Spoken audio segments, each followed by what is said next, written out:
The following story has been brought to you by StoriesToInspire.org.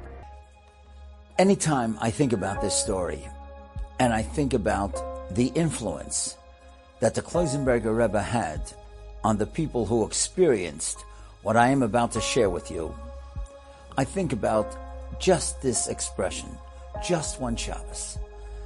The power and the experience of this Shabbos that took place after the Second World War, for those who were there, is something that was absolutely unforgettable.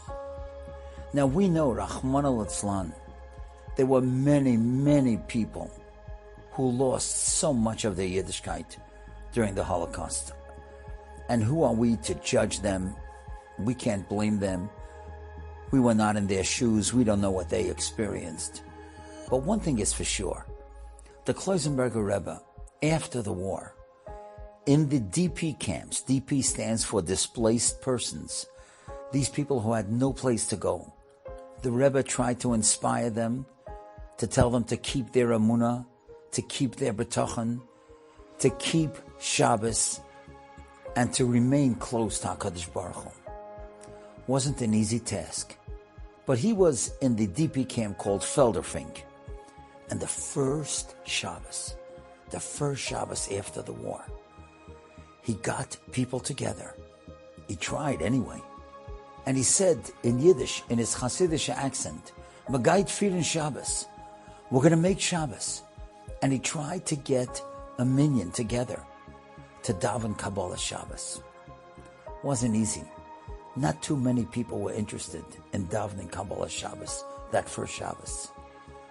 And then he started telling people that they're going to have varms, they're going to have something warm, and that they would have cholent on Shabbos. And he thought, if I could get people to come to a meal on Shabbos, more people will certainly come. And he got some potatoes, he got some beans, and he got some yidden to make a cholent that they would serve tomorrow on Shabbos morning. Now, I know this is unbelievable, what I'm about to tell you. But there was a person who saw what was going on. I know this is horrendous, but he took a dead cat and he dropped the dead cat into that pot where they were making the cholent. And of course it trafed up the pot, trafed up to everything, and there was just no way that they would now be able to eat that cholent tomorrow. But the Kloisenberger Rebbe didn't give up. He put together a minyan, barely had a minyan, and they davened Kabbalah Shabbos. And then he invited the people to the meal. Now, at the minyan, he probably had 10 or 12 people. But for the meal, he had close to 50. There was a paper tablecloth on a table.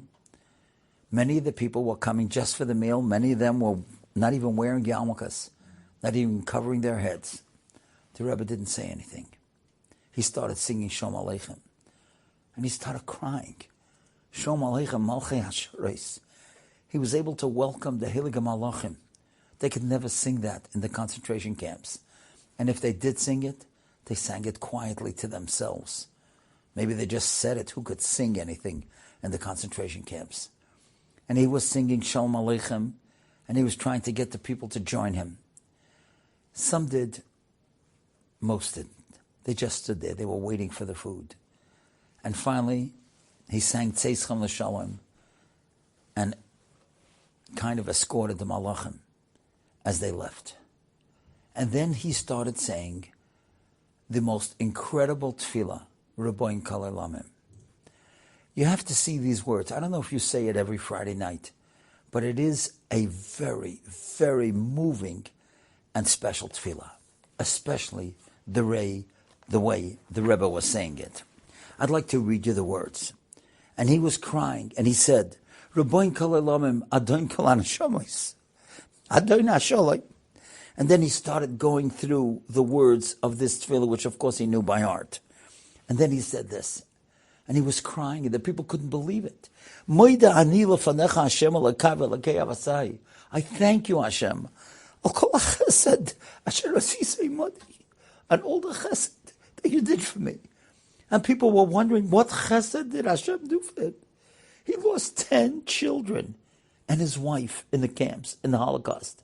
his 11th child died in the camp later on because of illness. So here's a man who's thanking Hashem for the chesed that he did. What chesed are you talking about? And the people were crying together with him. They all understood the words that he was saying. And as he was crying and saying these words, there were people that ripped off part of the tablecloth and put it on their heads so at least they would have a head covering. And then he came to these words. Ona melech malchei hamlochim, the heilige malachim, Meshosei Elyon, sheyifkeduni berachim, that you remembered me with compassion. Now listen to this. He said these words. Ki hidlakti neiroisai, I lit my candles, vehitzati mitasi, and I set my bed. And then he said in Yiddish, Rabbani Shalom, Vashev, Creator, you're so verkehrt. I say just the opposite. Steh do ki hidlakti neiroisai, that I lit my candles, and ich sag, ki hidlakti mitasi, you burned my bed, you burned my family, you took my wife, you took my 11 children, but still, ich hab de lieb, and he said, hitzati neiroisai, I'm still lighting the candles. Even though ki hidlakti mitasi, you burned my bed, you burned my family, but still, ki hitzati neiroisai, I set the candles for Shabbos. And the people couldn't believe it. The emunah and the faith that he had.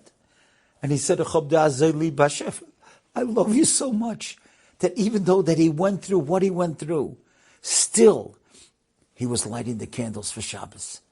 And more people were crying with him. And when they felt his emunah b'tochen, as I said, they were ripping off part of the tablecloth and putting it over their heads. And then he continued with the Rabbi Kol Elamim. Malchei HaShalom, Boyachem l'Shalom, Barchoni l'Shalom, bless me with peace. You know, the one who told me this story is Rab Nossi Muller, a tremendous machanach who was head of the Yeshiva Tiferes Tzvi in Chicago. And he told me that there were so many people who were at that table Friday night in Felderfink, and that brought them back to Shmir Shabbos. And you know, Rab Nossi Muller said something phenomenal.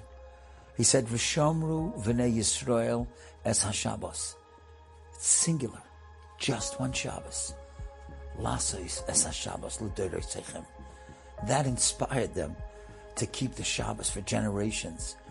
And because of that emunah and that faith of the Kloisenberger Rebbe, who went through so much and still was ready to light the candles, even though his bed and his family was burned, that inspired the people to keep on the Shabbos.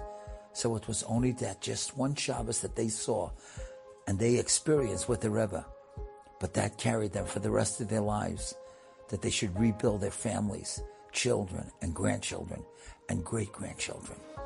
And you know something? When I sing and I say these words Friday night, I always think about these words, what it meant, and how lucky we have to realize that we are in a free country. Wherever you're listening to this presentation, you're in a free country. Just remember that. We have Shabbos. We can celebrate Shabbos in the most beautiful way. And we owe it to HaKadosh Baruch Hu to be grateful that we have a family, that we have children and grandchildren that we could share a Shabbos with. That's what it's all about. That's what the Kloisenberger Rebbe wanted to accomplish in Felderfink. And that's what carries us till this very day. Let us just remember, when we say this Rabbi Kol Elamim, it all started with just one Shabbos for so many of these people who still, their families are still keeping Shabbos today because of the great Kloisenberger Rebbe. You've just enjoyed this story? Come again.